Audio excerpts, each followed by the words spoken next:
ये अर्मेनिया और अजरबैजान के युद्ध में जो दो नाम इस्तेमाल हो रहे हैं, नागोर्नो काराबाख, वो क्या है?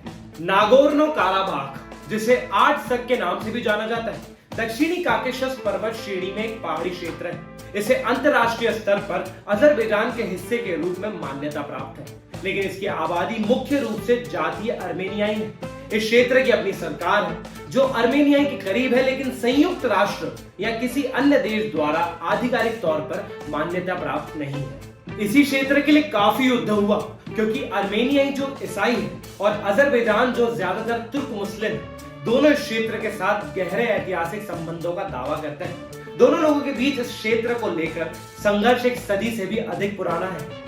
इन दोनों देशों के बीच हुए विवाद को समझने के लिए पहले इनके इतिहास के बारे में जानना पड़ेगा। अब अजरबैजान और अर्मेनिया ग्लोब में कहां आता है, इसकी थोड़ी इंफॉर्मेशन दें।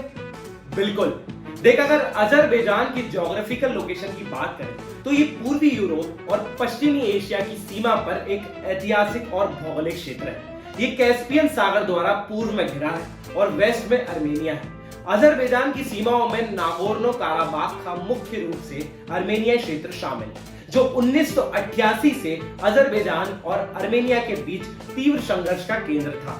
ज्योग्राफिकली ये एशिया का ही भाग है। अब अगर अजरबैजान की हिस्ट्री की बात करें तो अजरबैजान 1918 से 1920 तक एक स्वतंत्र राष्ट्र था, लेकिन फिर इसे सोवियत संघ में शामिल कर लिया गया। ये 1936 में एक घटक संघ गणराज्य बन गया। अजरबैजान ने 23 सितंबर 1989 को संप्रभुता की घोषणा की और 30 अगस्त 1991 को खुद को एक इंडिपेंडेंट कंट्री के रूप में अनाउंस किया। अब ये तो बात हो गई अजरबैजान की। अब अर्मेनिया की ज्योग्राफी के बारे में बात करते हैं। अर्मेनिया पश्चिम एशिया और यूरोप के काकेशस क्षेत्र में स्थित एक पहाड़ी देश है, जो चारों तरफ जमीन से घिरा है और ईस्ट में अजरबैजान से घिरा है। अब अर्मेनिया की मॉडर्न हिस्ट्री की बात करते हैं। ईस्ट रशिया साम्राज्य के अंतर्गत आने वाले अर्मेनिया के हिस्से ने 28 मई 1918 को स्वतंत्रता की घोषणा की, लेकिन 1920 में तुर्की और सोवियत रूस की सेनाओं ने इस पर आक्रमण कर दिया।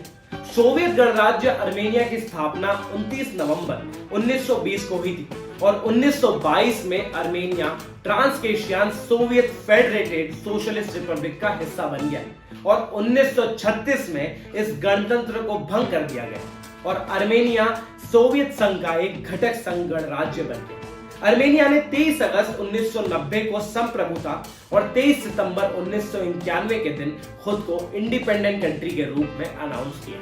Nagorno Karabakh south west Azerbaijan में 4400 स्क्वायर किलोमीटर का एक परिक्षेत्र है, जो मुख्य रूप से जातीय अर्मेनियाई लोगों द्वारा बसा हुआ है। 1988 से अर्मेनिया और अजरबैजान के बीच कड़वे संघर्ष का स्रोत था।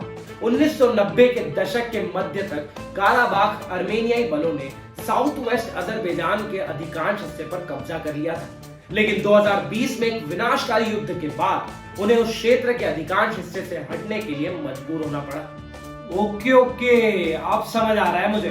तो अब इन दोनों के बीच जो विवाद चला उसके बारे में बात कर लेते हैं ब्रो। ओके, तो जैसे तुझे मैंने अभी बताया कि 1922 में अर्मेनिया और अजरबैजान सोवियत संघ के घटक गणराज्य बन गए। जैसे ही 20वीं सदी के अंत में सोवियत संघ टूटा तो नागोर्नो काराबाख क्षेत्र को लेकर अर्मेनियाई और अजरबैजानियों के बीच युद्ध छिड़ गया।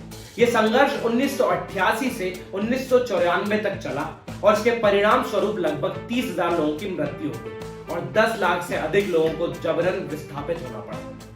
2020 में अजरबैजान ने एक सैन्य आक्रमण शुरू किया, जिससे दूसरा काराबाख युद्ध छिड़ गया। अजरबैजान ने तेजी से अर्मेनियाई सेनाओं पर विजय प्राप्त की और 44 दिनों में निर्णायक जीत हासिल की।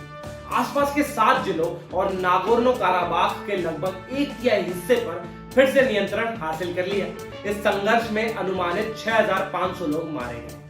रूस की मध्यस्थता में हुए युद्ध विराम समझौते के माध्यम से अंततः क्षेत्र में शांति स्थापित हुई। रूस ने लाचीन कॉरिडोर पर 1960 शांति सैनिकों को तैनात किया, जो नागोर्नो काराबाख को अर्मेनिया से जोड़ने वाली एक महत्वपूर्ण सड़क थी, जो अब अर्मेनियाई नियंत्रण में नहीं थी। तो अब क्या हालत है वहां की?